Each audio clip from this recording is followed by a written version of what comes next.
Magandang araw Pilipinas, narito na ang pinakabagong weather update natin ngayong araw, December 7, 2025 Sunday. Habang patuloy na binabaybay ni Bagyong Wilma ang Visayas region, nag-iiba ang kilos at galaw nito, kaya titingnan natin kung kailan ito posibleng lumabas sa kalupaan at ano ang mga lugar na makakaranas pa ng malalakas na pag-ulan at bugso ng hangin. At bago ang lahat, huwag kalimutang mag-subscribe dito sa channel para sa pinakabagong ulat panahon. Sa pinakahuling datos ngayong umaga, bumilis ng bahagya ang kilos ni Tropical Depression Wilma at kasalukuyang nasa paligid na ito ng Almagro, Samar. Taglay nito ang maximum sustained winds na 45 kilometers per hour malapit sa gitna. May pagbugsong umaabot hanggang 75 kilometers per hour at central pressure na 1,004 hectopascals. Kumikilos ito pa west-northwest sa bilis na 15 kilometers per hour dahil umaabot hanggang 150 kilometers mula sa sentro ang saklaw ng malalakas na hangin, ay posible ang mahangin at maalon na kondisyon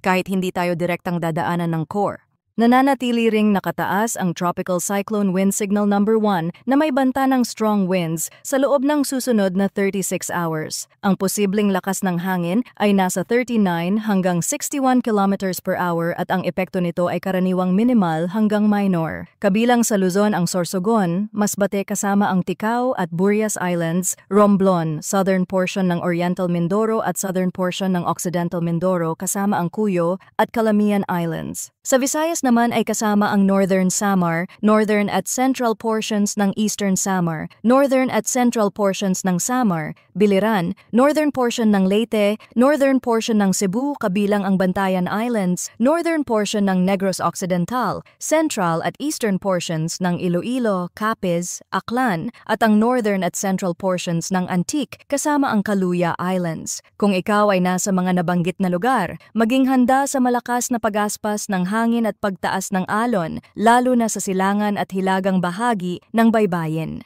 Sa track at intensity outlook, mahalagang unawain na kahit wala sa mismong landfall area ang isang lugar, ay maaari pa ring maapektuhan ng heavy rainfall at malalakas na hangin mula sa malawak na rain bands ni Wilma. Ayon sa kasalukuyang forecast, gagalaw si Wilma generally west-southwestward habang tinatawid ang southern Luzon at Visayas ngayong araw. Pagkatapos nito, inaasahang lalabas ito sa Sulu Sea at tatawid sa Hilagang Palawan pagsapit ng Monday, December 8 sa pagitan ng umaga at hapon. Malaki ang posibilidad na manatili si Wilma bilang tropical depression habang nasa ibabaw ng kalupaan ng Visayas at southern Luzon. Ngunit pagdating nito sa West Philippine Sea, inaasahang unti-unti itong hihina at posibleng maging low-pressure area dahil sa papalakas na surge ng northeast monsoon. Maaari rin itong humina ng mas maaga kung mas lumamig ang hangin sa paligid ng core na pipigil sa pagbuo ng malakas na convective thunderstorms. Mga kababayan, panatilihin po nating maging alerto